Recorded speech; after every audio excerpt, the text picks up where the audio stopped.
एक बात कहूँ, पीछे जो तुम अपना घर अपनी संपत्ति छोड़कर आए हो ना, एक तो वो सबसे पहले तुम्हारी नहीं है। हाँ, तुम्हारे बेहद करीबी लोगों की है। मैं कभी तुम्हें तुम्हारे लोगों में और तुम में भेद करना नहीं सिखाता, लेकिन आज मुझे सिखाना पड़ रहा है क्योंकि वो जो संपत्ति है ना, तुम लोगों के नज़रिए में ठीक से उसका निरीक्षण नहीं हो रहा है, ठीक से उसका देखभाल नहीं हो रहा है, और इसलिए तुम्हारी संपत्ति कोई दूसरा व्यक्ति हड़प सकता है। इस बात का तुम्हें पूरा पूरा डर है, और इसीलिए मैं तुम्हें ये बता रहा हूँ कि तुम डरो मत। एक तो वो संपत्ति जिसके मेहनत की है वो उसकी ही रहेगी और उसे ही मिलेगी, या जैसा सब चाहेंगे उस तरह से उस संपत्ति को बेच दिया जाएगा, परंतु वो संपत्ति कोई भी हाथ नहीं लगा सकता है। मैं तुम्हें सच बता रहा हूँ। तुम्हें क्या लगता है इतने दिनों में लोगों ने नहीं सोचा होगा? सोचा था, परंतु इतना सोचने के बाद भी, इतनी चीज़ों के बावजूद भी मैंने ऐसी एक लीला पीछे कर दी है ना कि अब कोई कभी नहीं सोचेगा, सर उठाकर देखेगा तक नहीं। वो तुम्हारा है, तुम्हारे मेहनत का है, और वो तुम्हारा ही रहेगा। ये बात तुम अच्छे से समझ लो। और थोड़ा ना चिंता कम करो। तुम चिंता बहुत ज़्यादा करते हो।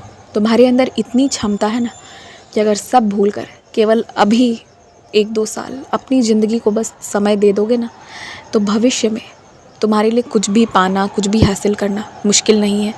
अभी जैसे एक चीज़ के लिए परेशान हो रहे हो, डर रहे हो ना, वैसी 100 चीज़ें तुम अपने नाम से, अपने काम से हासिल कर लोगे।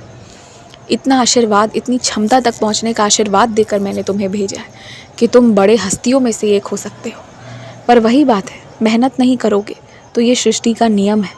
जो मेहनत करता है, जो अच्छे कर्म करता है, उसे ही अच्छा परिणाम मिलता है। अगर कुछ करोगे नहीं तो कैसे मिलेगा? तो मेहनत तुम्हें करना होगा। बहुत लोग मेहनत करते हैं फिर भी विफल होते हैं, पर तुम उस श्रेणी में नहीं आओगे। तुम्हें असफलता नहीं देखना पड़ेगा। जो देखना था, जो कर्म कटने थे, वो कट चुके हैं। और बहुत बार मैंने तुम्हें ये बात समझाई है, पर तुम्हारा डर तुम्हारे मन पर हावी करता है। मेरी बातें उसके आगे छोटी पड़ जाती हैं। तो अपने मन को और अपने आप को ना, जो मैं कह रहा हूँ वो समझाओ और पुनः प्रयास करो। मेरी कुछ बेटियाँ और कुछ बेटे खासकर अपने बालों की समस्या लेकर मुझे बहुत प्रार्थना कर रहे थे। सिर्फ समस्या ही नहीं थी, बल्कि इच्छा भी थी, और उसको लेकर मुझसे प्रार्थना की गई है। पहला तो कि इस वक्त तुम अपने बालों के साथ छेड़छाड़ नहीं करोगे। तुम जो सोच रहे हो, जो बदलाव कराने का, वो अभी नहीं करोगे। सबसे पहले तुम्हें उसे ठीक करना है।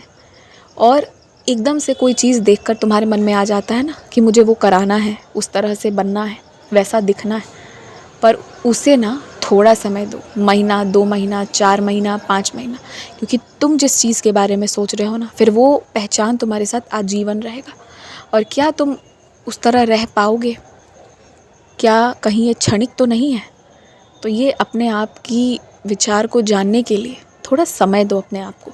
अभी तुम बहुत जल्दबाजी करके फ़ैसले लेने की सोच रहे हो, पर मैं ऐसा नहीं होने दूँगा। मैं चाहूँगा कि तुम समय लेकर सोचो। कुछ फ़ैसले चाहे तुम्हारे शरीर को लेकर हों, तुम्हारे को लेकर हो ना, परंतु उसका प्रभाव तुम्हारे पूरे परिवार पर पड़ता है। तो जिससे सब पर प्रभाव पड़ने वाला है, वैसा कोई काम करने से पहले सबकी अनुमति लेनी ही पड़ेगी। और अनुमति ना भी लो, फिर भी सबके बारे में एक बार सोचना तो पड़ेगा। अगर तुम ये कहते हो मुझे कि औरों ने तो नहीं सोचा, तो तुम वो नहीं कर सकते हो जो बाकियों ने किया, क्योंकि तुम एक साईं भक्त हो, तुम अलग हो। तुम्हें अपनी जिम्मेदारियों को भी समझना होगा, और तुम थोड़ा अधिक सोचते हो। घर की बातचीत से थोड़ा दूर रहा करो। खुश रहो।